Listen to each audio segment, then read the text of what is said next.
Hi again, this is Phil Calvert. Thank you very much for joining me on this quick recording. I wanted to, rather than do a sort of full-on webinar, I just wanted to do something, a bit of a roundup on what I think would be great New Year marketing resolutions for financial advisors for 2022. Now, these aren't ideas that I just sort of randomly picked because they sound like a good idea. Literally everything you're going to hear, I'm going to show you 10 marketing resolutions for the new year.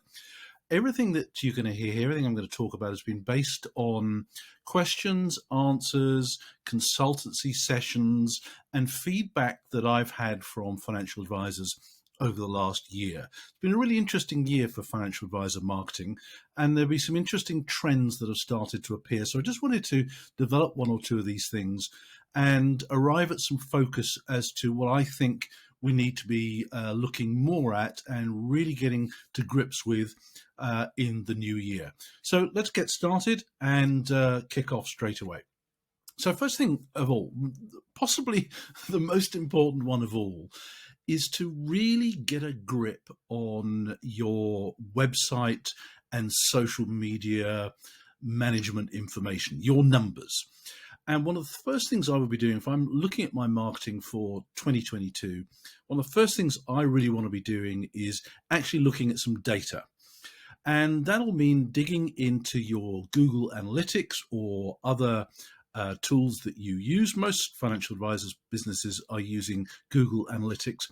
But what's really interesting is the overwhelming majority of financial advisor businesses, particularly small to medium-sized businesses, really don't know, A, where their numbers can be found or have a clue as to what's going on. And I don't just say that kind of glibly or loosely. This is from literally every single financial advisor firm that I work with, every single workshop that I run with financial advisors. I always ask the question, hands up, who knows how many people visited your website last month? And it's usually less than 10%, often not even as high as that. Now, I appreciate that not all of you watching this run your own business. Maybe you're an employed financial advisor in somebody else's business. But I believe this information is really important to you as well. If you are being represented on a financial advisor firm's website, it would presumably be useful for you to know whether or not that website is actually doing its stuff. Is it attracting people to it? Are they looking at your particular page? Are they reading your profile? And so on and so forth. But for those of you that, you've got access to these numbers, I'd urge you to look into your Google Analytics. There may be somebody in your firm who's already got those numbers. It may be your website designer, but really get a handle on this. And when you look at the numbers, you want to be looking at the basic stuff. Tools like Google Analytics give a huge amount of information, way more than most financial advisors would ever need. But you need to know the basics. How many people viewed your website last month? What did they type into Google that led you there? Which were the pages on your website that they looked at? How long did they hang around? What was the page where they finally got bored and decided to leave? There is some basic information like that you really want to know. One of the most important figures is known as the bounce rate, and that is the percentage of people who arrive on your website and then leave without looking at another page. Now, for most financial advisors, a good bounce rate is lower than 25%. So you should expect to be losing 25% of your website visitors straight away. But it's the others. We want to know what sort of percentage are actually sticking around and visiting other pages. And have a look and see which are the pages that are most popular, which are the pages where people hang around for the longest. Then look at those pages and think, what can I learn from those particular pages? And maybe how could we replicate that elsewhere on our website? So this is actually basic stuff. Know your numbers. Look at the numbers. What can you see from those numbers? You don't need to be a technology geek to understand what's going on. It's pretty straightforward. What's obviously not working? Are 80% of people arriving on your website homepage and then leaving? If they are, that's a problem. Something needs changing. Now, there are lots of things that you could change about your website. We haven't got time to go into that today, but basically what I'm saying is just get on top of this. And for the new year, perhaps make a commitment to being right on top of your numbers. Every month, I believe this is key management information that you should be on top of, particularly if it's your business, But if you work as part of an advisor team, work together, encourage the owners of your business to be transparent in these sort of things, because it affects everybody and it potentially affects the number of leads that you will get to work on. So check your website numbers and commit to knowing them and being on top of them every single month. The next New Year's resolution, and this comes out of the fact that when I work with financial advisor firms, the overwhelming majority do not have a marketing strategy. They have a kind of business strategy, and quite often that's not in any great depth, but they rarely have a marketing strategy. Now, whenever I mention marketing strategy, a lot of people think, oh, this is going to be awkward, this is going to be difficult, it's going to be time consuming, and I've never put a marketing strategy together, so I wouldn't really know where to start. So there is no need to overcomplicate this. It is as simple as knowing, what's our goal as a business? Where are we trying to get to? What's the big picture? And it's important to remember that a lot of that will be achieved through the way you market and promote your services as financial planners, as financial advisors. Now, but it's also important to remember that there are different ways to achieve that goal. If we look at it in terms of a mountain, and this is a kind of model that I use a lot, look at your business, the top of the mountain, that's the big goal for your business. But of course, we all know there are different routes to get to that goal. And when you express that in marketing terms, that could be a variety of different tactics along the way.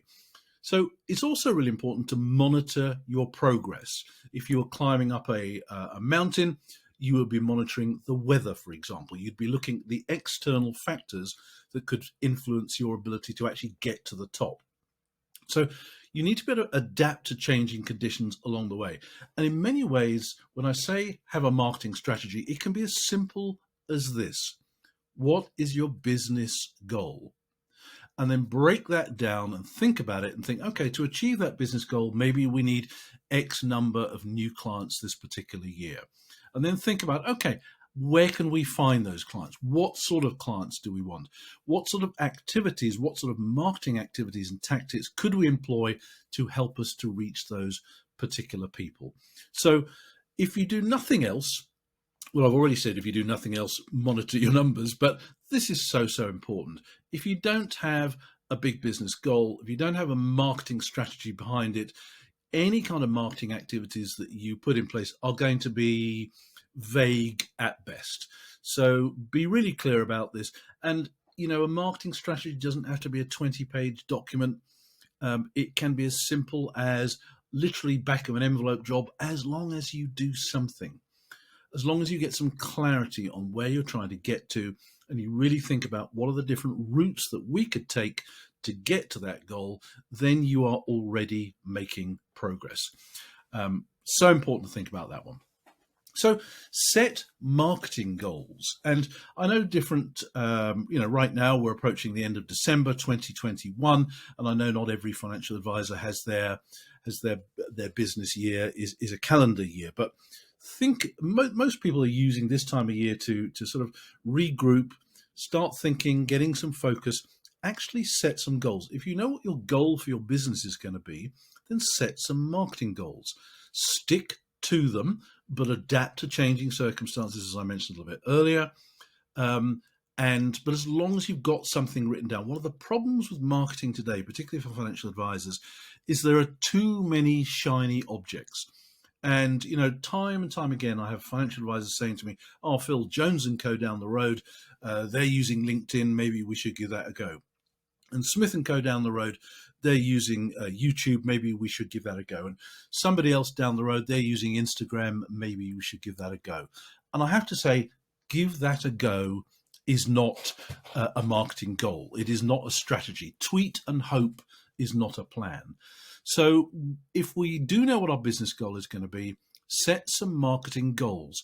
And, if you don't achieve that goal or a particular goal, or you only get halfway towards it, we don't want to beat ourselves up about it. Just the act of setting marketing goals will help to give us some focus. And you will discover that you make much more progress down the road to your main business goal if you set some marketing goals than if you set no marketing goals at all.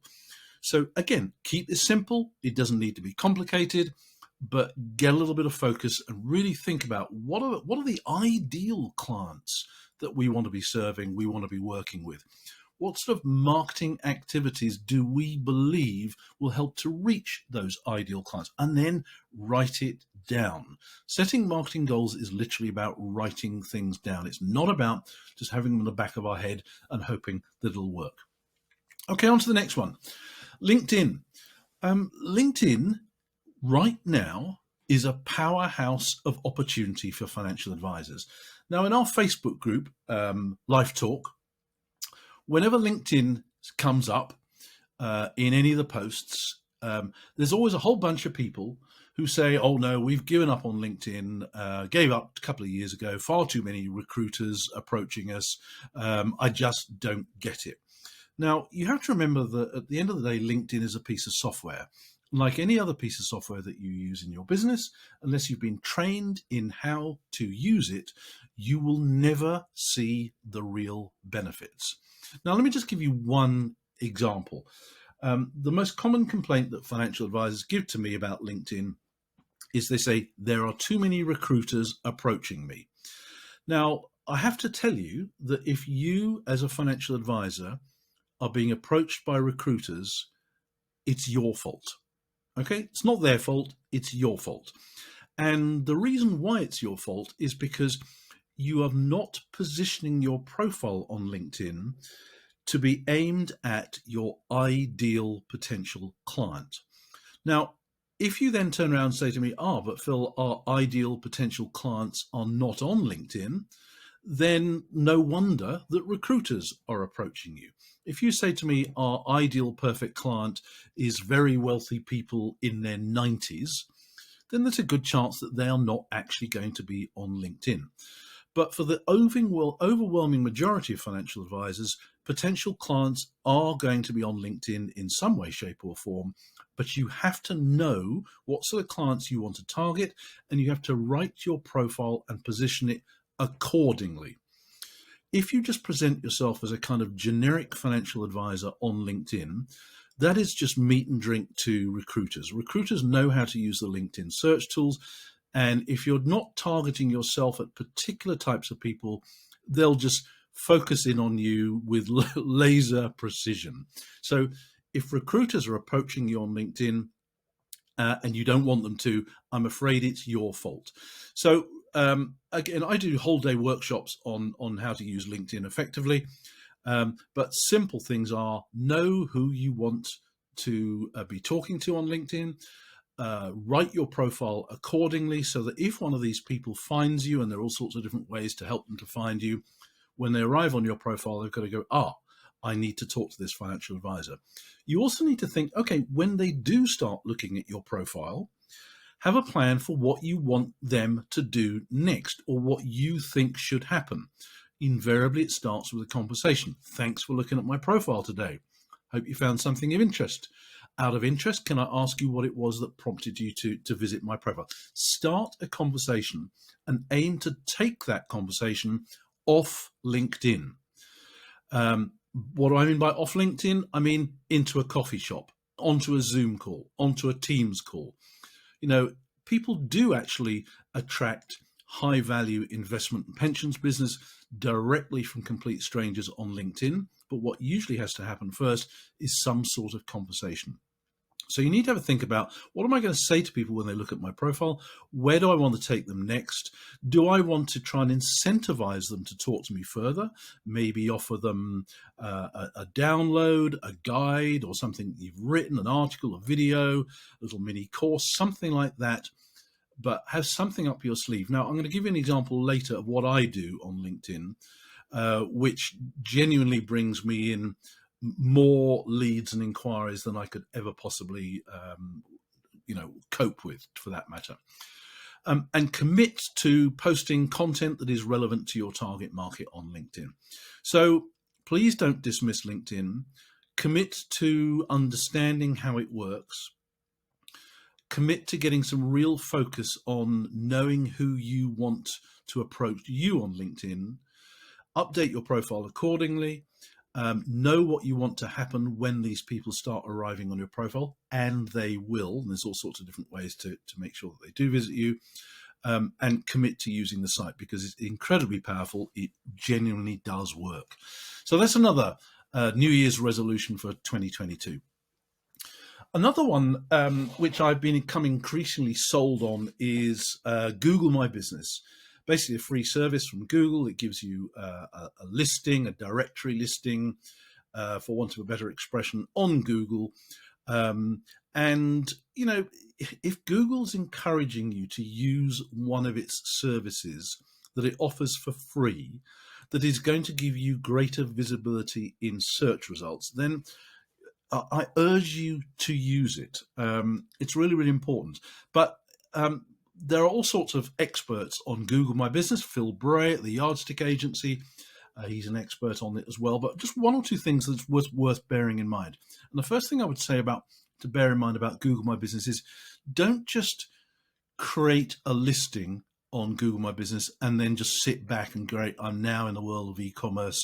I'll watch all of my ideal clients come to me. It doesn't quite work that way. So claim your profile. Just go onto Google and search Google My Business, and you'll find an area that you can log in, claim your profile, fully complete it. And I would urge, any of these online listings, fully complete it. And that goes for LinkedIn as well. If you've got a LinkedIn profile, fully complete it. The single biggest mistake that financial advisors make on LinkedIn is not fully completing their profile. Anyway, back to Google My Business. Fully complete your Google My Business profile. When people are looking at Google My Business profiles, Google wants to make sure that these people get value. And if you haven't completely filled out your profile, you are not potentially giving them value. So Google will downplay your visibility to some extent. So fully complete it. Make sure that your contact information is detailed and accurate. In other words, if somebody does arrive on your Google My Business profile, make sure that they've got plenty of different ways to get in touch with you and the details are correct. You can also publish posts and you can put photos. So perhaps, photos of your team, photos of activities that you get up to. Maybe you're doing some seminars, maybe doing some webinars. There's all sorts of things that go on in financial advisor businesses. Take pictures, post them onto your Google My Business profile, tell stories with these pictures. This is why Instagram works so well for so many businesses, because you can use imagery to tell stories, and human beings love stories. So use the tools that Google provides you with. If consumers ask you questions, answer those questions. If people give you a review on Google My Business, respond to those reviews. Say thank you. Amazing how many people fail to say thank you when someone is given a review on Google My Business. You can also add products, services, and links. So not just your main website link can go on there. And you can put links to specific pages on your website, or you can put links to all sorts of, if you've got all sorts of other a presence on the internet, you can put links to that as well. And finally, keep it up to date. Don't just let it sit there. Use it, work it. Okay, it's exactly the same thing I just mentioned with LinkedIn. Don't just fill it out, sit back and wait for something to happen. Use it, work it. Ideally, firms like Google want you to pay for advertising. Ideally, LinkedIn wants you to pay for advertising. Ideally, Facebook wants you to pay for advertising. But they all offer a free element, and you want to make the most of it. Okay, so use the tool and use as much as the free stuff as you possibly can, right up to the limit. So use Google My Business. There's all sorts of videos on YouTube on how to make the best of it. There's all sorts of articles. There's all sorts of blogs. It's super simple. It's free. You might as well make the most of it. I think education is a really, really key thing for financial advisors. One of my little hobby horses when it comes to financial advice and financial planning is that we know what it is as financial advisors across the profession, but I firmly believe that there are millions of people out there who need the help and guidance and advice and expertise of financial advisors who don't actually know what financial planning is. We know what it is, but many consumers, they don't really get it until they've experienced it. And simply having a website that says we're committed to great service, we've been financial advisors for the last 400 years, we're well known in Reading or Leeds or London or wherever we are, that in this day and age, that just doesn't cut it anymore. Pictures of hot air balloons, pictures of compasses and lighthouses and old folks flying kites with their grandchildren. It's meaningless. It doesn't tell people anything these days. So people need to get a sense of who you are. They need to get a sense of your expertise. They need to get a sense of your credibility and indeed your trustworthiness. So one way to do that is to educate people. Use the expertise and experience that you have got and turn that expertise into other products and services that you can give away for free or indeed sell. So a blog, a podcast, a video, public speaking. I'm increasingly seeing more and more financial advisors speaking in schools and universities, which is great. Write a guide, write a webinar, write a white paper, write a special report, write a research paper. But if you can, write a book. So here's Catherine Morgan, rising star in the world of financial planning. She really works the internet. She knows her target market. She goes at that target market with a huge amount of clarity. And, this is her latest book. It's not about the money. As I speak right now, it has been #1 in at least a dozen categories on Amazon. Mike Legasic here from Manning & Co. Lovely fella. He sent me a copy of his book, Your Money or Your Life. And, he's really, really proud of what he's done there. But just flipping through just a few pages of Mike's book there gives consumers an insight into what financial advice and what financial planning really is. It goes way beyond what your website will ever be able to do. And, these people will differentiate themselves. Having a book that you can give away to people, that's the best business card that you will ever have. And in this day and age, getting a book published on Amazon is super easy. You don't even need a publisher. I've mentored several financial advisors through creating and publishing their first books. It's a process that you follow. But if you're thinking right now, well, maybe I could write a few blogs and I could write a few articles, but a book, wow, that's just a step too far. I would urge you to open your mind, because as financial advisors, you have a huge amount of expertise, and that expertise can be repackaged into a variety of different ways, and a book is a great way to do that. And trust me, when you've got a book, doors start to open in all sorts of areas that you simply weren't expecting. So this is a big New Year's resolution, and it will be a big goal. And it doesn't matter if it takes you a couple of years to write your book. In fact, most financial advisors, and there's a way you can do this, you can have a book to your name in 3 months. 3 months easily. But I'd give it 6 months to a year. Want any help, just let me know. But I would urge financial advisors, particularly in the UK, to really think about writing a book. Many financial advisors in the United States and beyond have written books. But for some reason, the vast majority of IFAs and financial planners in the UK feel this isn't particularly important. In the great scheme of things, it's not particularly important. But my goodness, does it add to your credibility, and my goodness, does it open doors. So that's a big one. But think about different ways that you can differentiate yourself by educating people in a variety of different ways.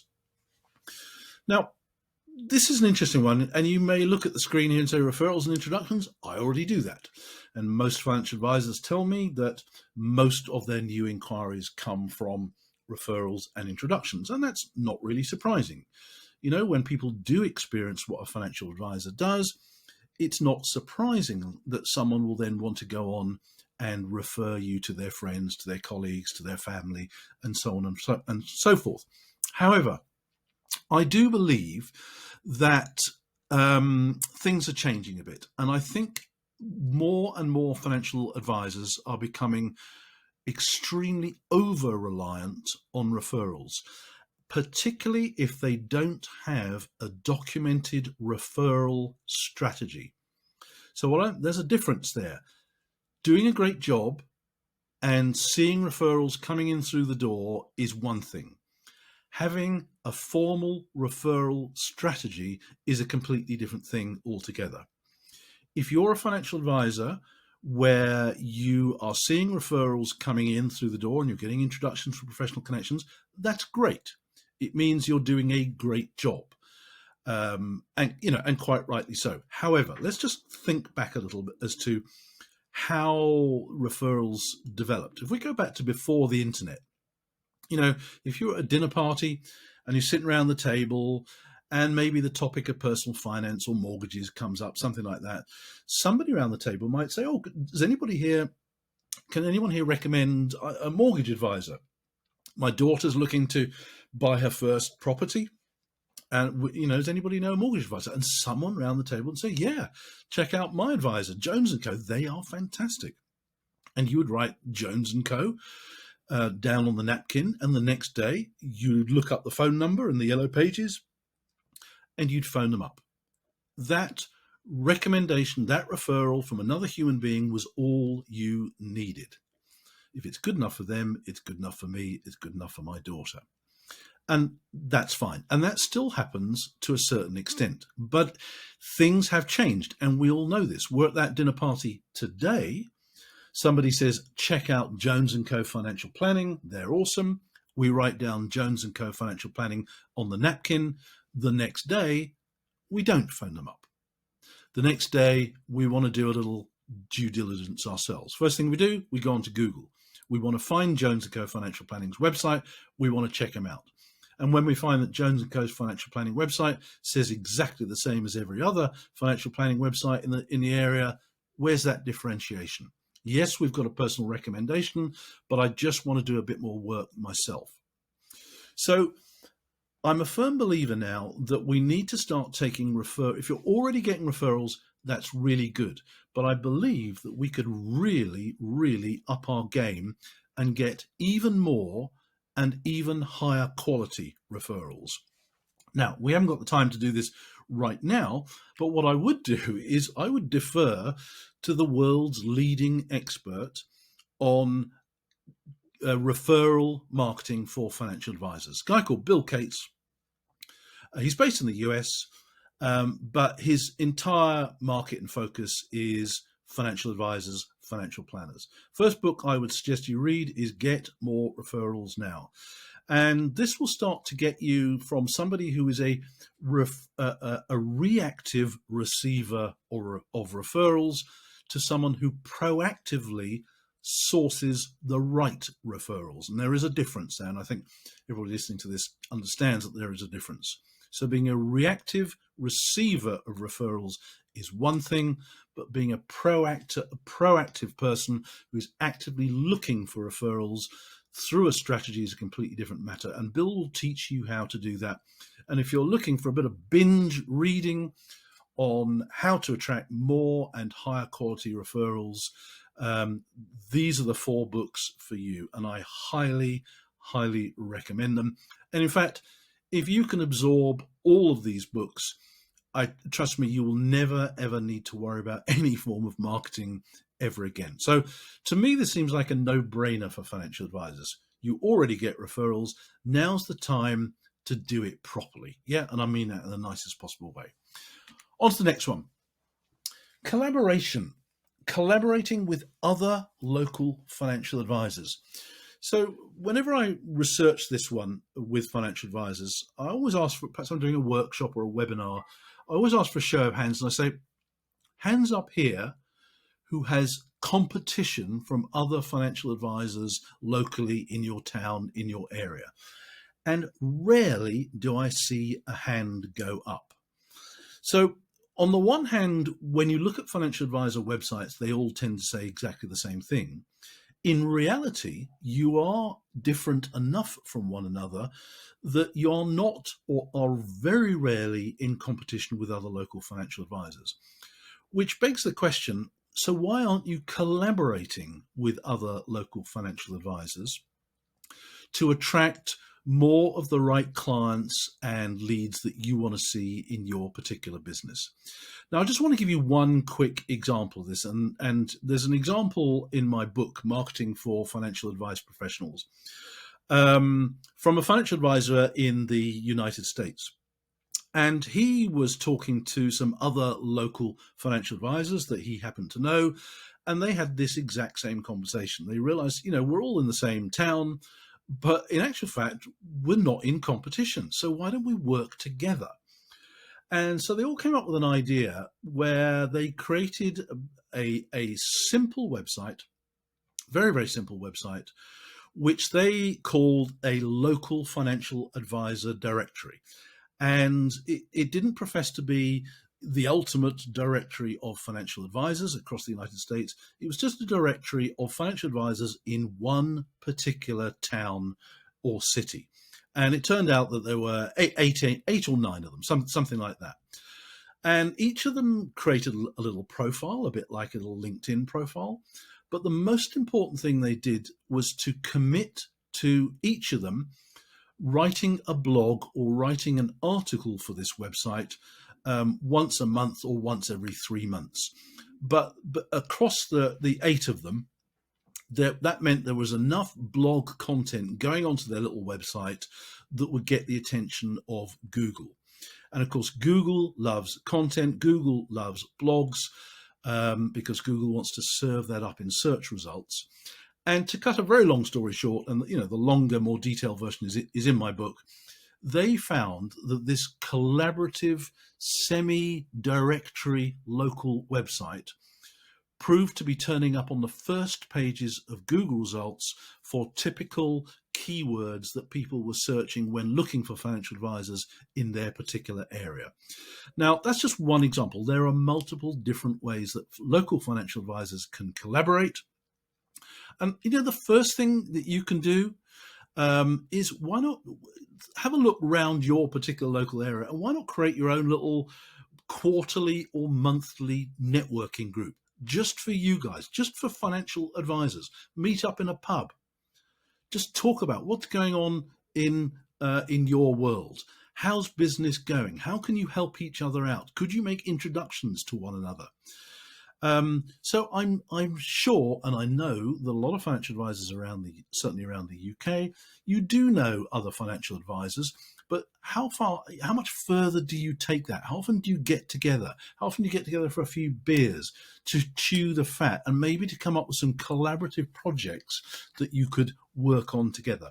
I think there's a huge amount of opportunity in this for the benefit of each other. So collaboration, keyword, I believe, for 2022. Moving on, lead generation. And by that, I mean using lead generation firms. So I created the world's first online networking group for financial advisors. Back in 2004, it was a private group on a website called Ecademy. And Ecademy was a kind of forerunner to LinkedIn. And we got about 400 financial advisors joined our little group, and they used it exactly the same way that they use our Facebook group today. They used it to network, share best practice, exchange ideas, have a moan about providers, get little technical tips, the sort of things that financial advisors do in online forums. So that was back in 2004. Fast forward to 2021, 2022, and I look at our Facebook group for financial advisors. I look at my LinkedIn group for financial advisors. The number one topic of conversation, the most asked question since 2004 remains lead generation. And it's usually along the lines of, are any of you using Unbiased, or any of you using Vouch For, or any of you using this firm, or are any of you using seminars, or is anybody doing this? It's always about, is anybody using XYZ to generate leads? Now, there are a number of firms that you can purchase leads from. We all know who they are. But what's really interesting is when I look at the comments about lead generation firms in our online forums, they are generally not particularly favorable. And they always used to fall in the camp of 50% of financial advisors loved a particular lead generation firm, and another 50% of financial advisors loathed a particular lead generation firm. It is always been a split right down the middle. And I think there's also a certain amount of, I don't know, is it impatience? If the first couple of leads that come through don't quite work out, we think, oh, well, that didn't work. That was a waste of money. We have certain expectations around lead generation firms that are often not delivered. And I think that often comes down to the fact is that we don't build close enough relationships with lead generation firms so that they can really get to know your business and that you can really get to know how they work as well. Now, I fully understand that there are some lead generation firms where, as financial advisors, you are not particularly wild about a particular business model. But there are some changes, and I just wanted to give you one particular recommendation. And there is a video on my YouTube channel. It's also in our Facebook group, where I did an interview with a guy called Sam Perry from a firm called A Point. Now, what attracted me to Sam and A Point was their approach to lead generation. And basically, they see lead generation as much, much more of a partnership with the financial advisor and far less of a transaction. And basically, where I'm coming from with this is, if you are looking to purchase leads or work with a lead generation firm in 2022, I would urge you to manage your expectations perhaps a little better than you might have done up to this particular point. And it is really refreshing to find a firm like A Point wanting to work much, much closer with financial advisors, because it's in their interest to give you good quality, and it's in your interests to work with them so that you get the quality that you want to see. So I firmly believe that purchasing leads, that whole world is undergoing a great deal of change. And if you are thinking about working with a lead gen firm, I offer you this particular one. There are all sorts of other lead generation firms out there, but I've been working with financial advisors for 43 years, and there have always been lead generation firms. But it has taken all these years for me to find a firm which really kind of gets the way a typical financial planning or a financial advice firm works. You can generate leads by working with a Facebook ads expert. But they really do have to be an expert, and they really do have to understand how a financial advice firm works. Facebook ads are really, really powerful if you know how to do it. And I think a lot of people have a little dabble at it. You come up with a bit of budget, but Facebook advertising, unless you're only doing it for name awareness, for every £1 that you spend in Facebook ads, you've really got to be generating £2 to £10 in profits in return. So it can be a bit of a blunt instrument, and purchasing leads can be a bit of a blunt instrument. But what I'm really pleased to see is that there are firms like A Point that are starting to really want to work much, much closer with financial advisors to understand how they work, so that it becomes much more of a partnership over time. Okay. Personalisation is, I believe, really, really big. If you read any marketing blogs inside or outside of financial services, you will see that personalization of marketing is becoming a big thing. It's becoming a big thing because it's actually quite easy to do. With digital printing, digital technology, personalization of your marketing is much, much easier than it's ever been before. But to be able to personalize something, you need to have data, you need to have information. Now, anybody who knows me knows that one of my other hobby horses is financial advisor websites that all look the same, all say exactly the same, all have very, very similar imagery. And financial advisors wonder why their website isn't turning visitors into high quality inquiries. And one of the reasons why your website isn't for the most part, there are exceptions obviously, why it isn't encouraging high quality inquiries is because your website is not encouraging people to give you high quality data. The moment you commit to making your website more interactive, in other words, you give people something to do, the moment you make that commitment, that is the moment that you start seeing things happening on your website. Now, let me give you one ultra simple example. People need to be able to build trust in you.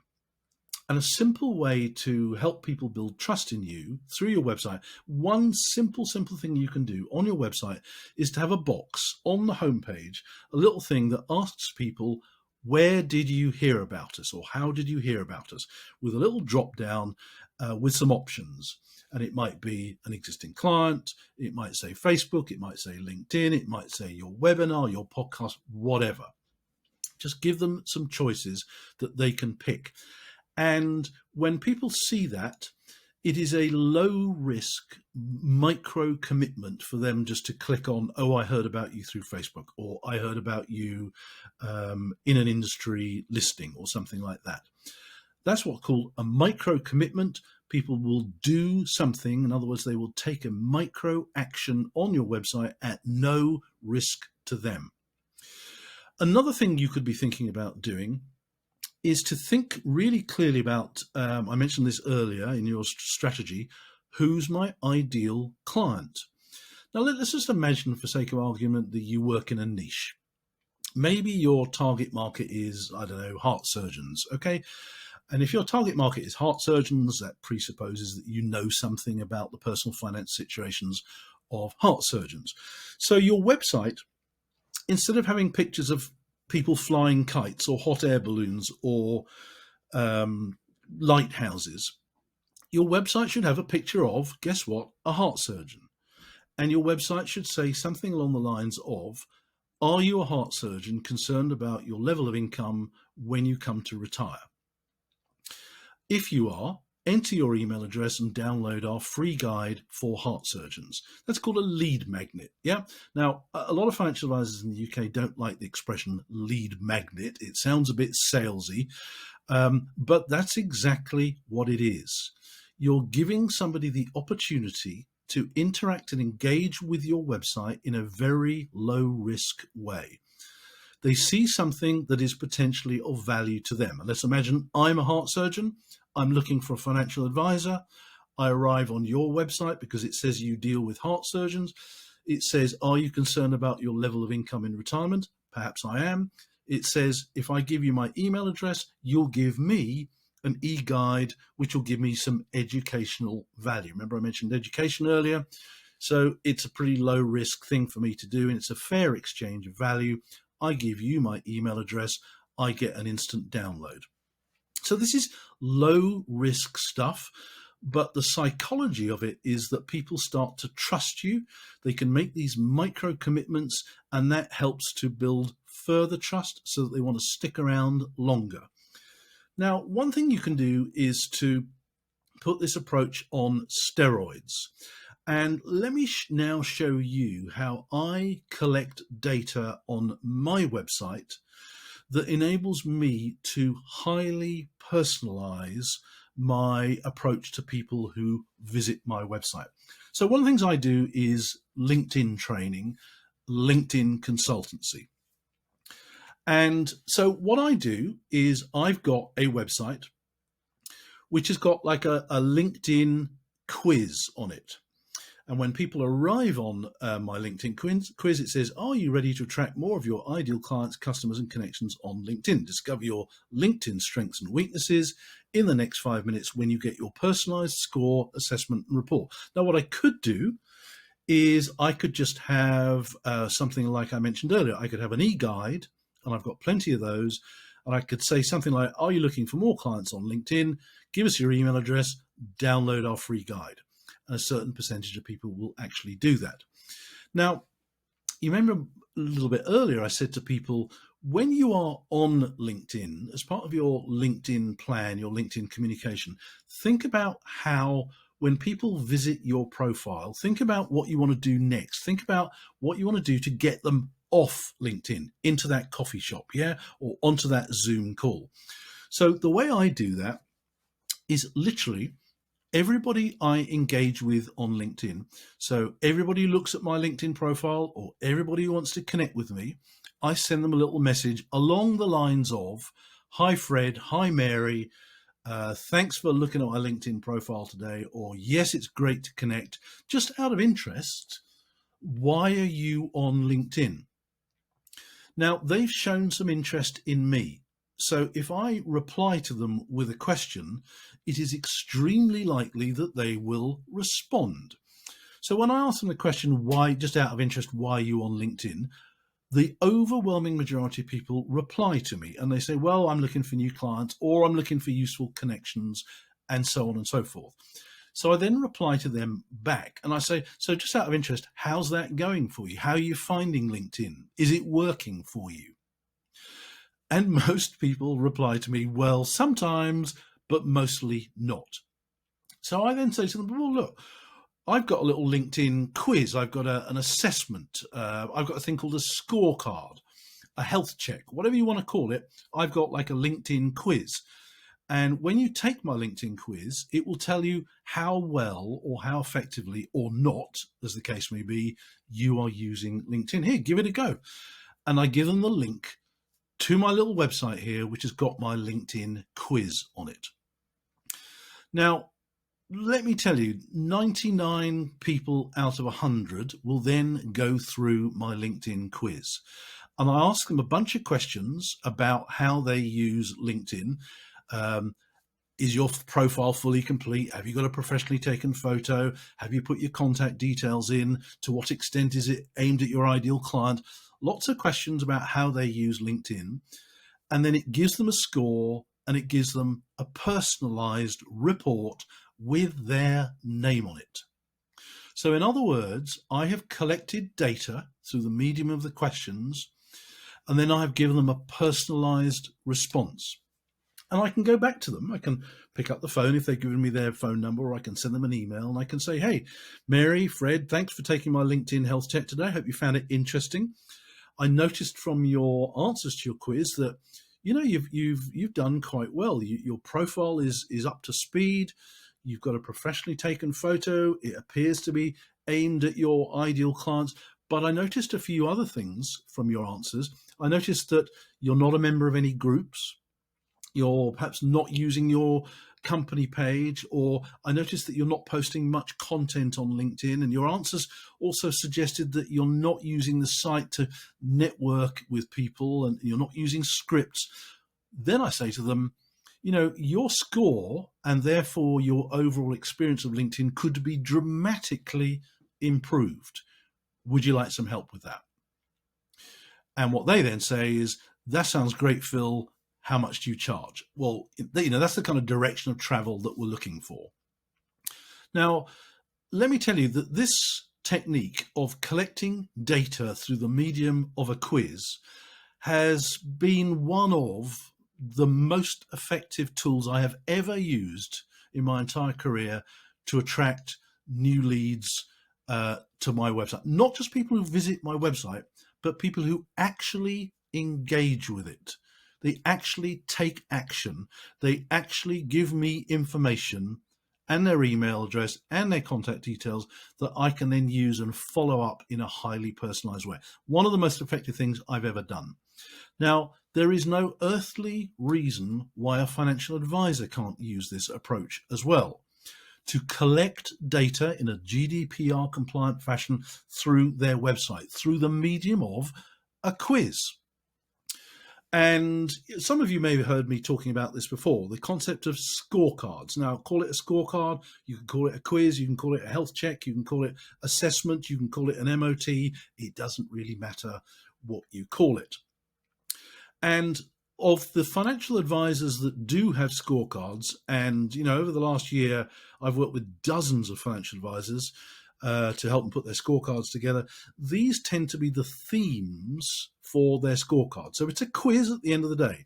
And the quiz is titled up, Mr. or Mrs. Website Visitor, are you emotionally ready for retirement? Or are you financially ready for the next phase of your life? Or are you ready to accomplish your life's dreams? That's something that, life planners, financial life planners tend to use. Is your mindset ready for retirement? How clear are your plans for retirement? Could you unlock a better retirement using equity in your home? All of these have a quiz behind them that asks the website visitor a bunch of questions, usually anything between 15 and 40 questions that are not intrusive. They don't ask questions like how much money have you got invested in equity funds? And, these are questions, the sort of questions that you would probably ask someone when you meet them for the first time. And people love a quiz. It is a simple fact of life. And all of us have done these sort of online quizzes on before. Could I lose £10 in the next 10 weeks? Find out in the next 5 minutes when you answer these questions. Could I be am I a natural leader at work? Could I run a marathon? Am I fit enough to run an Ironman? Could I be a better lover? All these sort of online quizzes, we've all done them. We all love them. And at the end of the day, when you strip away the fluff, the frills, and the marketing icing on the top, what you're actually doing is you're collecting data through the medium of a quiz, a proven way to encourage people to engage with your online presence. So I want you to give that some thought. Collecting data and personalizing your follow-up is not a new idea. Financial advisors back in the 70s and 80s were collecting information on a handout at seminars and workshops. It's only today that there's proprietary software that enables you to create your online quiz, your online scorecard, your online health check, that enables you to actually do this. To me, this is an absolute game changer in financial advisor marketing, and it turns your website from what is basically a brochure into something that genuinely gives real value to your website visitors. People want to engage with your quiz. They are more than happy to answer the questions, but it gives you the financial advisor data, and you can literally pick and choose the ones that you want to follow up as they go through your scorecard. So don't think about the word scorecard, think about personalization and data. And this is something I've been doing a lot of. I personally, I've got about 10 different scorecards that I use to collect leads and to collect data. And they just work. It's as simple as that. So have a think about that. If this is a completely new concept to you, feel free to get in touch with me. More than happy to have a complimentary chat online on Zoom and show you how these things. And I can show you some real examples of financial advisor scorecards. So I said top 10. I just want to give you one more. Let's over deliver. And to talk about PR. PR is so old school, it's ridiculous, but it still works amazingly well. And financial advisors that have a habit, and they've got into the habit of using PR, really swear by it. What do I mean by PR? Sounds like something that only big corporates use.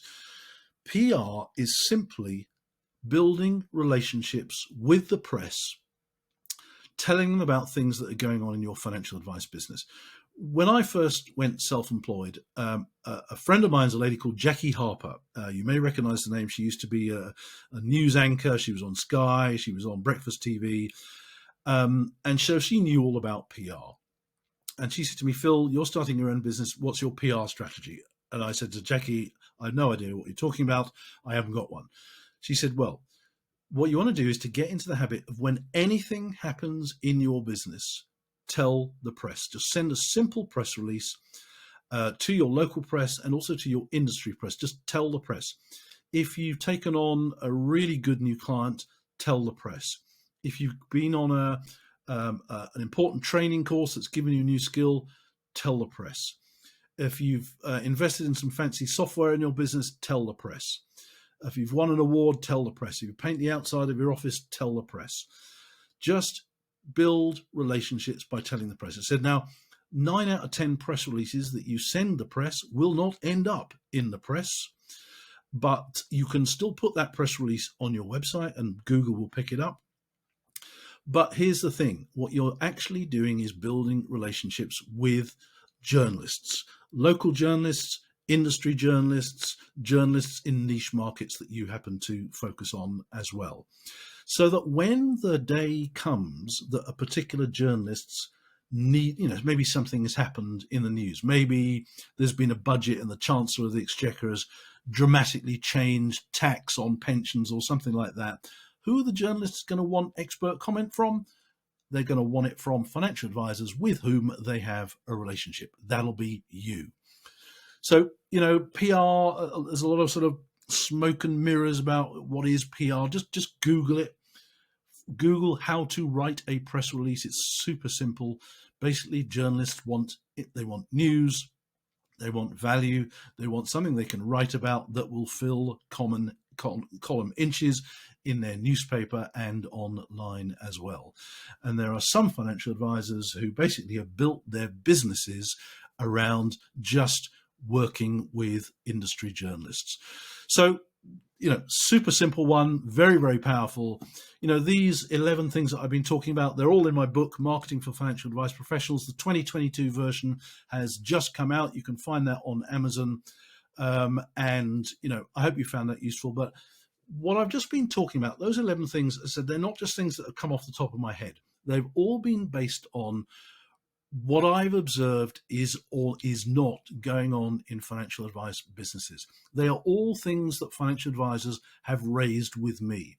They are all things that financial advisors are doing to some extent, but could be doing a lot more, arguably a lot better, arguably a lot more effectively.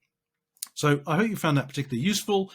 I hope you'll be joining our dedicated Life Talk Marketing Club that begins early February 2022, where every single month there will be a webinar just for members only. It will be run a bit like a mastermind group where we will be sharing things that are going well, things that are not going well. We'll be asking questions. People will have accountability partners.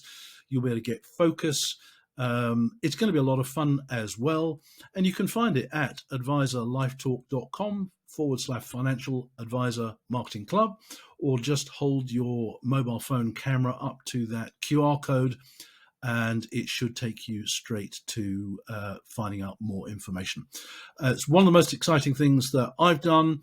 It is for financial advisors, whether you are a self-employed financial advisor, whether you run your own business, whether you are employed, whether you are a network member, whether you are RI, whether you're directly authorized. If you are a financial advisor or a business manager, or even a paraplanner as well, there will be something for you. It's not just about how you market your services and your products as financial advisor, but also how you market yourself. How do you present yourself to people? And you will find an absolute mountain of valuable content that will help you to get towards those goals that we were talking about. So that's it for now. Thank you so much for listening. If you've got any questions, you know where to find me, Philip at financialadvice.marketing, Philip at financialadvice.marketing, or find me on LinkedIn, and I'll be more than happy to help you out. So thanks again, and great talking to you today.